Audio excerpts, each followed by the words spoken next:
বেশ ভালো লাগছে। আজ ছুটির দিন, তাই রাস্তায় প্রচুর বাইক রয়েছে। আমার পাশ দিয়ে এসছি। চলে এলাম আজকের আমাদের দ্বিতীয় টোল প্লাজা। প্রথমটা বাঁহাতেই কচি খাও তো খালি পেটে ডাব খাওয়া হবে পেট ঠান্ডা করার জন্য। ও তো খেলতে এসেছিল তোমার সাথে, দেখলাম। সকালের ব্রেকফাস্টটাও সেম। আসলে বাথরুমের জন্য দামগুলো একটু বেশি, তো কিপটে বাঙালি আমি। অনুভূতি এটা যেন ঠিক স্বাধীনতার অনুভূতি। চলুন, চওড়া রাস্তা, তার থেকে বড় কথা স্মুথ রাস্তা, পথহোল নেই বললেই চলে, গর্ত নেই বললেই চলে। এই নমস্কার সবাইকে, বড়দিনের শুভেচ্ছা 25শে ডিসেম্বর। আর আমাদের ছোট একটা ট্যুর শুরু হচ্ছে, যেটা আমরা বাইকেই কভার করব, আমি আর আমার ফ্যামিলি মিলে। তো এখন সকাল 7টা বাজে, কলকাতার ইন্টালিতে দাঁড়িয়ে রয়েছি। আর গাড়িটা গরম করার জন্য স্টার্ট দিয়েছি ইগনিশনটা।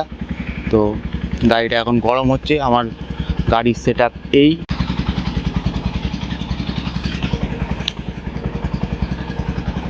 এই যে ছোট্ট সদস্য দাঁড়িয়ে রয়েছে।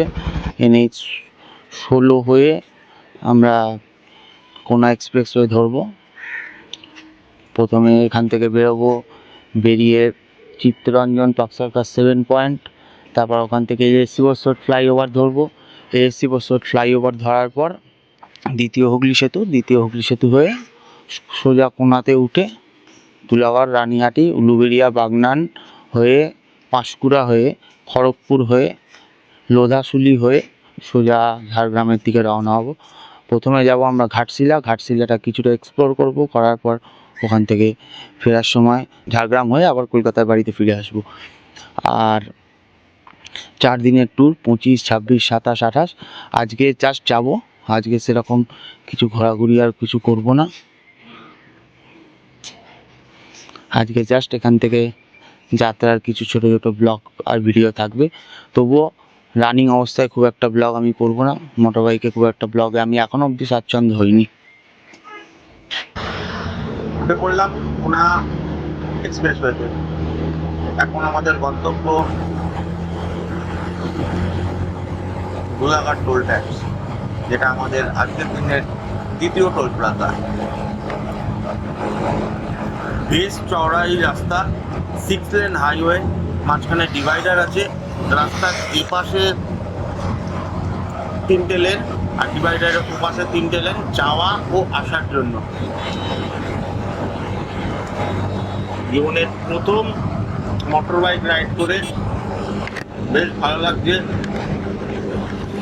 আজ ছুটির দিন, তাই রাস্তায় প্রচুর বাইক রয়েছে। আমার পাশ দিয়ে আপনারা দেখতে পেলেন অনেকগুলো বাইকই বেরিয়ে গেল। তাদেরও কোথাও না কোথাও 2 দিন বা 3 দিনের ছুটি। চলে এলাম আজকের আমাদের দ্বিতীয় টোল প্লাজা। প্রথমটা ছিল দ্বিতীয় হুগলি সেতুর টোল প্লাজা, এখনকারটা হলো ধুলাগড় টোল ট্যাক্স। যথারীতি ওয়েস্ট বেঙ্গলে কোথাও কোনো টোল প্লাজাতে ট্যাক্স দিতে হয় না টু হুইলারে। বা সাইড দিয়ে আস্তে করে বেরিয়ে গেলাম।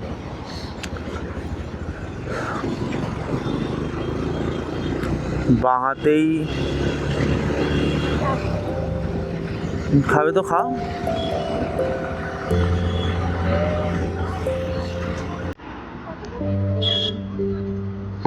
দাদা ডাব কত করে? 50, 60। কচি খাও তো খালি পেটে ডাব খাওয়া হবে পেট ঠান্ডা করার জন্য। গাড়িটাকে একটা সাইডে করে নিই।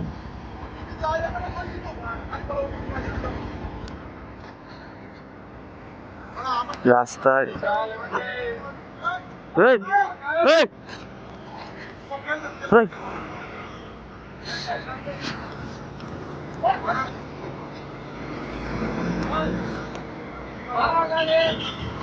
গেছে, তোমাকে নিয়ে যাচ্ছিল,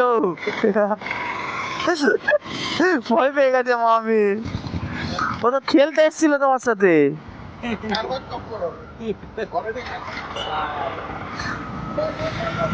তুই ভয় পেয়ে গেছো? কি আছি কি আছি। বাগনান থেকে জাস্ট একটু এগিয়েই বাঁ সাইডে এই জিওর পেট্রোল পাম্প, ওর পাশেই একটা হোটেল দেখলাম। সকালের ব্রেকফাস্টটাও সেম। আসলে বাথরুমের জন্য দাঁড়াতে হলো, তো ভাবলাম একেবারে ব্রেকফাস্টটা করিয়ে নিই। তো এখানে একটা শেরি পাঞ্জাব হোটেল আছে, দামগুলো একটু বেশি। তো কিপ্টে বাঙালি আমি, 2 প্লেট ইডলি 90 টাকা করে, 2 পিস করে থাকবে। সেটা খেয়ে আপাতত এরপরে আস্তে আস্তে এগিয়ে যাওয়ার চেষ্টা করবো। প্রতি 30 থেকে 35 কিলোমিটার বাদে বাদেই ছোটো ছোটো ব্রেক। আর এই হচ্ছে হোটেল।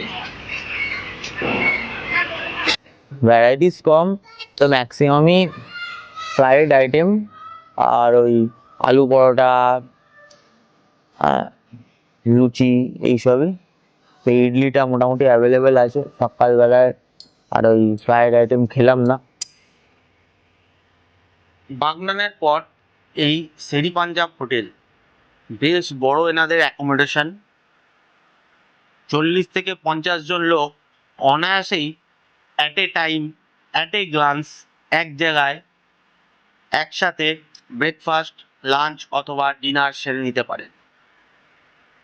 খুবই ওয়েল মেনটেন্ড এবং ওয়েল ডেকোরেটেড এই হোটেল শেরি পাঞ্জাব। এই রাস্তা ভুবনেশ্বর মনে হয় ওইটা, একবার ম্যাপে দেখুন। ম্যাপটাও তো কনফিউজ করছে, ওই জন্যই তো।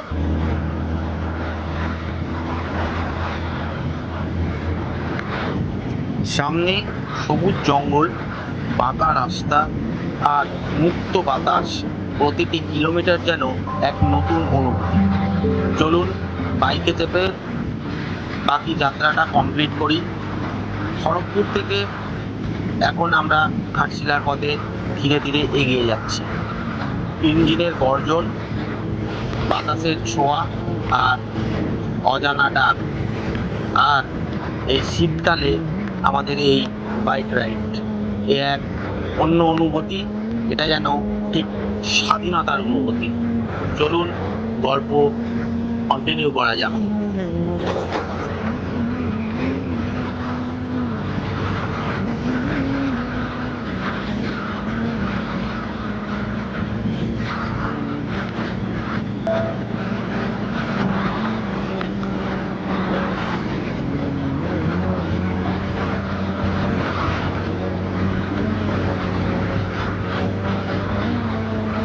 এখান থেকে বাঁ দিকে ঝাড়গ্রাম চলে যাচ্ছে, আর আমরা সোজা চলে যাবো বাহারাগড়া ঘাটশিলার দিকে।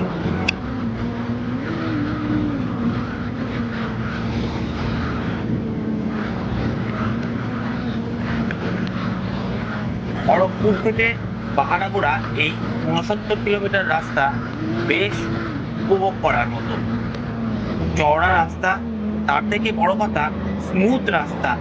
পথহোল নেই বললেই চলে, গর্ত নেই বললেই চলে। এই মাখনের মতন রাস্তা দিয়ে আমরা এগিয়ে যাচ্ছি বাহারাগোড়া, তারপর ঘাটশিলার দিকে।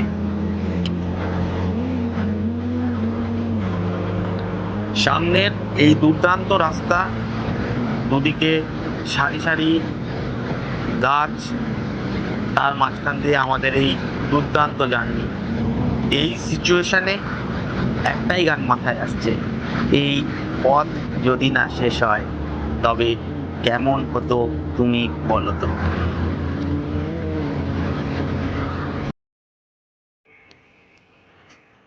ওয়েস্ট বেঙ্গলের থেকে ঝাড়খণ্ডে পেট্রোলের দাম কম, তাই ঝাড়খণ্ডে ঢোকার পর একটা পেট্রোল পাম্পে দাঁড়ালাম।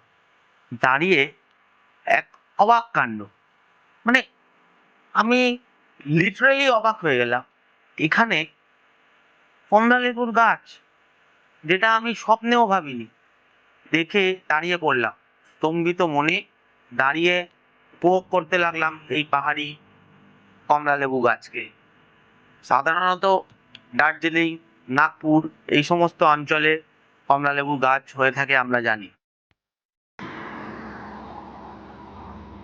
দীর্ঘ 5 ঘন্টা রাইড করার পর অবশেষে ঘাটশিলার একদম কাছে পৌঁছে গেলাম। সামনে ছোট ছোট পাহাড় দেখা যাচ্ছে, তার পাশ দিয়ে রাস্তা।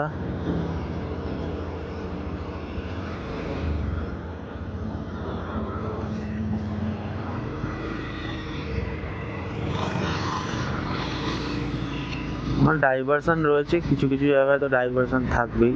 240 কিলোমিটার রাস্তার মধ্যে 2 জায়গায় ডাইভারশন পেয়েছি, অল্প অল্প 300-350 মিটার। একটা জায়গায় একটু বেশি, 1 কিলোমিটার মতন ডাইভারশন ছিল। এছাড়া রাস্তার কন্ডিশন খুবই ভালো, এই সাইডে রাঁচি অবধি পুরো রাস্তার কন্ডিশনই ভালো। কলকাতা থেকে ঘাটশিলা প্রায় 240 কিলোমিটার এই রাস্তা পার করে এখন অবশেষে আমরা ঘাটশিলায় পৌঁছালাম। এখন হোটেল বুক করা নেই, দেখি সামনে গিয়ে কোথাও হোটেল বুক করবো, একটু সস্তার মধ্যে হোটেল বুক করব। এখানকার নামি দামি হোটেল আরণ্যকে আমি ফোন করেছিলাম, তারা ম্যাসিভ রেট চাইছেন, যেটা আমার পক্ষে প্রচণ্ড ব্যয়বহুল হয়ে যাবে।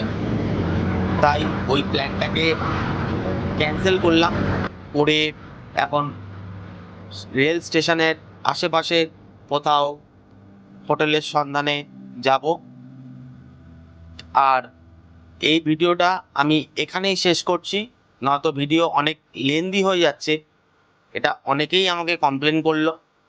তাই চেষ্টা করব ভিডিও যত শর্ট রাখা যায়। এই ভিডিওর নেক্সট পার্ট আসতে চলেছে ডে 2-তে। আমরা ঘাটশিলার মেনলি দুটো স্পট এক্সপ্লোর করব, একটা হচ্ছে বুরুডি ড্যাম, যেটা এখানকার প্রধান আকর্ষণ, আর ঘাটশিলা থেকে যাব জামশেদপুর, ওখানে ডিমনা লেক। এই দুটোর জন্যই মেনলি এবারের আশা। এই ভিডিও দুটো আসতে চলেছে নেক্সট পার্টে। আপনারা আমার চ্যানেলটাকে সাবস্ক্রাইব করবেন, লাইক করবেন, কমেন্ট করবেন, এটাই আমার অনুরোধ। খুব তাড়াতাড়ি আমি নেক্সট পার্ট নিয়ে আসার চেষ্টা করব। ততদিন সবাই ভালো থাকবেন, সুস্থ থাকবেন।